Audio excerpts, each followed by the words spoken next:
Hello there everyone, Alex here with Lucksack Games, and I'm about to play my next round against Mike, and we're going to go ahead and play with Burn this round.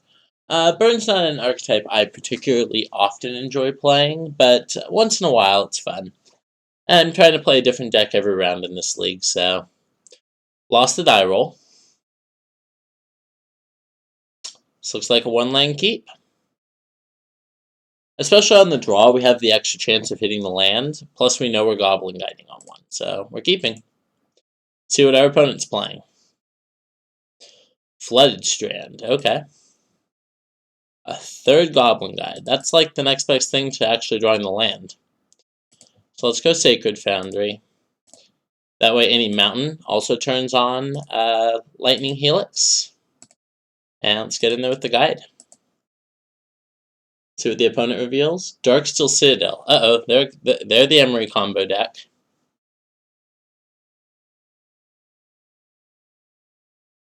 So opponent's at 17.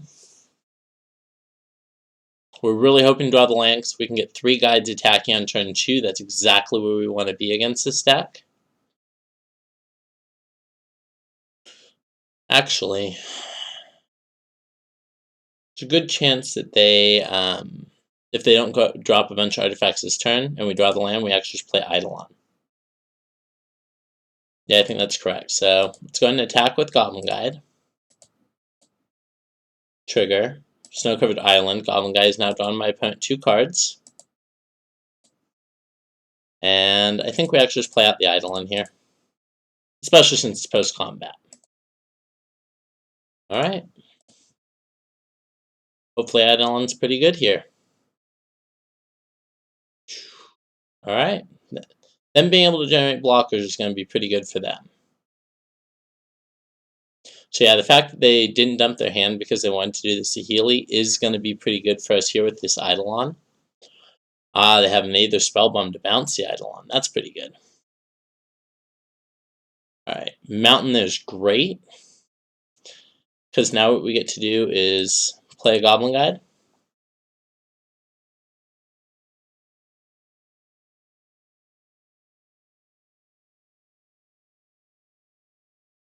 Attack with all, make Gimp.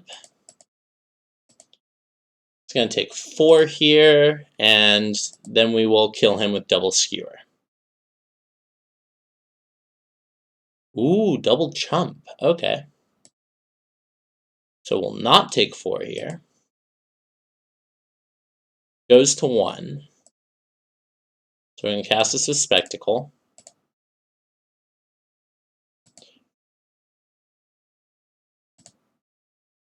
And then we're going to do that one more time. And we've put our opponent to 1, so fetch lands are off. They have to bounce this Eidolon with the Spellbomb. And we have another lethal burn spell in our hand, so this looks like a pretty good game 1 for the home team.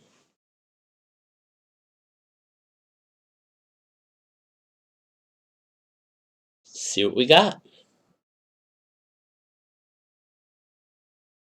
Spellbomb to bounce.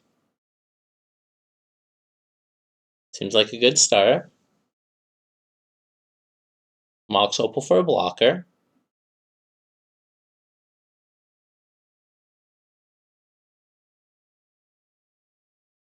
See what our opponent casts from here. Paradoxical outcome for 1. That's a great sign for us. Or for 2, I guess, because... No, just for 1, just the Opal, yeah. This opponent has 3 blockers. But is it 1 life?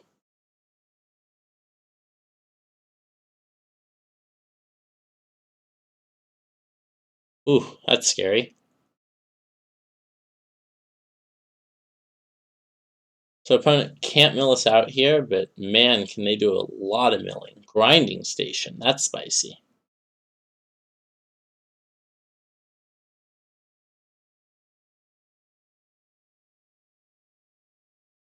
Wonder if they have any infinite combo from this point that involves that Grinding Station.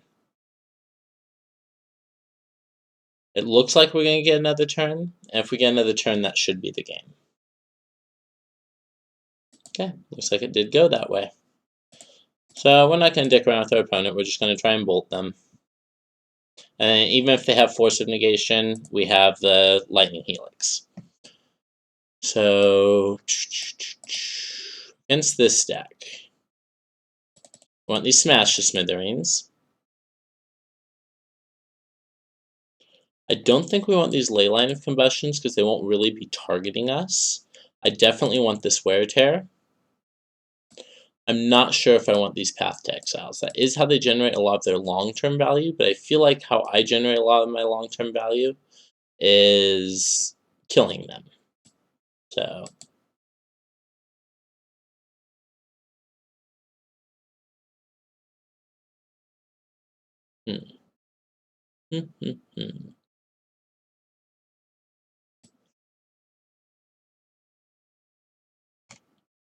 Searing Blaze is not its best against them, but it does kill the Emery, and they always have targets, so that's fine. I guess Urza is really the biggest problem, so let's go ahead and bring in the Paths to answer him. We do have a little bit slower of a burn plan if I do that, but I think it is the correct play. Alright, opponent's going to be on the play for game 2. Another one land hand, but this is one we're going to keep, because once again, we're hoping to rip a land off the top. Best card in all formats right now that it's legal in. If this was legal in Standard, it would be the best card in Standard, too. Ripped it right off the top. Alright, so there's no reason to shock it yet, so we're going to go ahead and play this Goblin Guide on 1.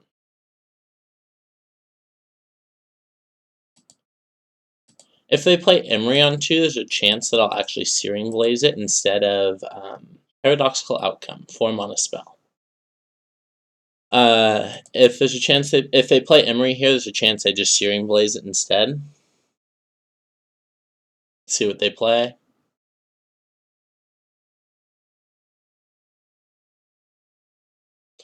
Chalice on 1. Alright, that's fine.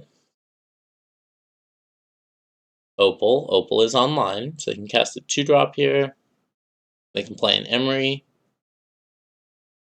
See what our opponent chooses to do. Plays up Bauble as well. Okay, so most of their little stuff has been cast at this point. There's no reason for us not to cast this Eidolon. So we're going to cast this Eidolon. It's going to hurt them, hopefully, for at least 1 trigger. And we'll pass the turn. EE. Ooh, nice. So they will be able to cast an EE for 2 if they want to get rid of this Eidolon. Path is great, because now we have more lands. Obviously, they have to have Path there in order to remove Eidolon.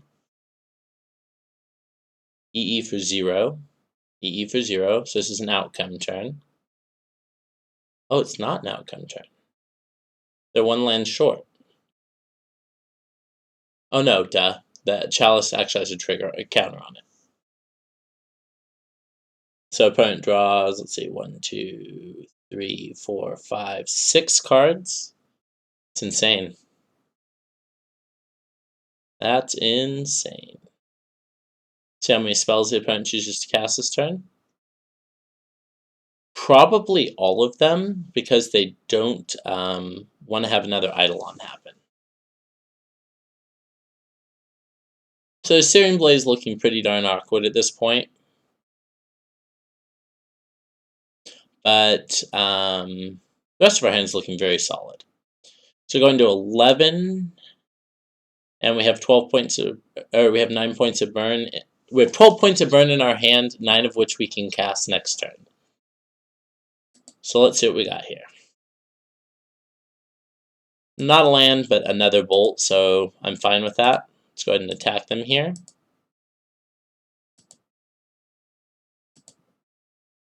And I actually think we want to hold up this lightning bolt just in case. So we're going to spike them here, and then we're going to skewer them. And that'll be good. Alright, passing with Bolt up.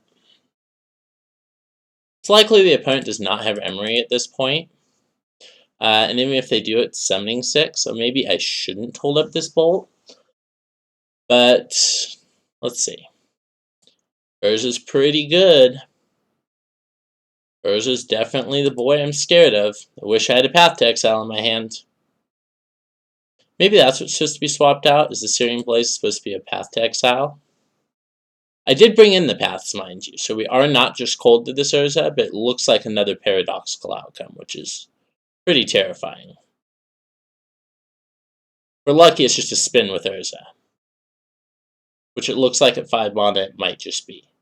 Ah, no, he's choosing targets for a paradoxical outcome. 6 mana. Spell Bomb. Okay. Spell Bomb resolves. Ah, he wants another permanent in play for if he hits paradoxical outcome off Urza, maybe?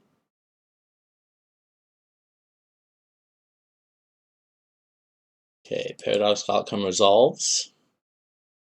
1 floating currently. Keep in mind, every artifact he plays will generate him more mana. So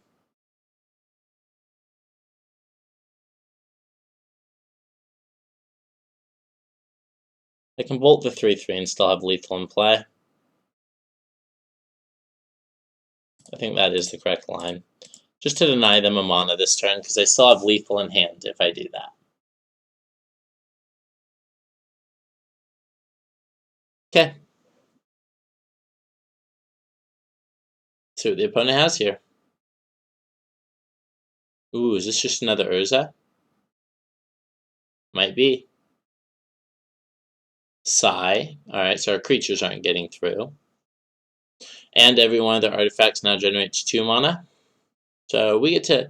One positive thing is we do get to F6 through this turn.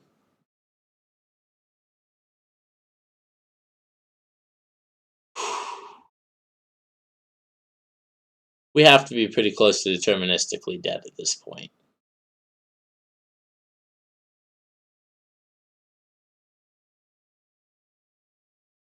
Unfortunate. If we had drawn the land there, we would have been able to Lava Spike him out. Well, I guess not, because then we would have not drawn the Lightning Bolt.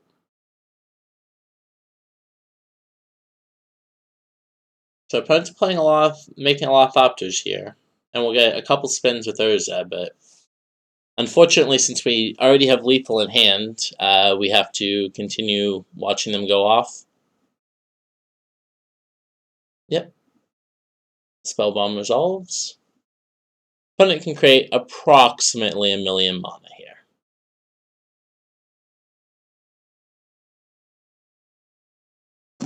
So let's see what they do with it. Is this a Path to Exile? No, almost certainly not. Timely reinforcements. Alright, well, Skull Cracks are coming in. And these Searing Blazes come out. So that's good to know. So I'm going to go ahead and concede the game. I'm not going to make our opponent continue comboing us here when they've reached a life total that we really can't beat anymore. So let's see.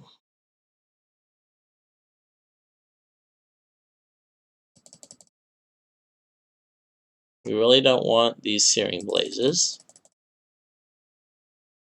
We do want these Skull Cracks. Question is, do I want some ley lines? I think I do, because they literally don't look like they can go off if I have an Eidolon in play. I actually don't think I want this Wear Tear, because I don't think most of the artifacts I destroy are that meaningful. It's a lot of burn I just took out, though, for interaction. I'm not too happy with that, so I'm actually going to take out these 3 Path to Exiles for Helixes. I don't think Path would have really saved us there. Well, I guess it would have there. The paradoxical outcome, make 1,000,000 blockers, and then we just, yeah. Alright, let's give this a shot. We wait to be on the play this game. Hopefully with a bunch of Goblin Guides again. Maybe with Eidolon. Oof, this one's a mulligan. 4 lands is just can't do. This one's going to be a keep. go ahead and bottom Skullcrack. So I kind of still want access to Skullcrack in my, So I'm going to go ahead and fetch Shock and play Swift Spear. Mainly on the Shock, damage does not matter as much. So, in for 1. I'm going to place a Plains and an Astrolabe. Okay. Hopefully opponent has to play a few cantrips into this Eidolon.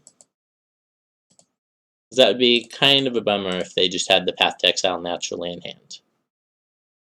If I cast my spell, I'm just waiting for Moto to realize I cast my spell. Alright, so in for 1. And next turn, if Eidolon survives, we're going to go Swift Sphere. Or if Eidolon, if Eidolon survives or not, we're going to go Swift Sphere.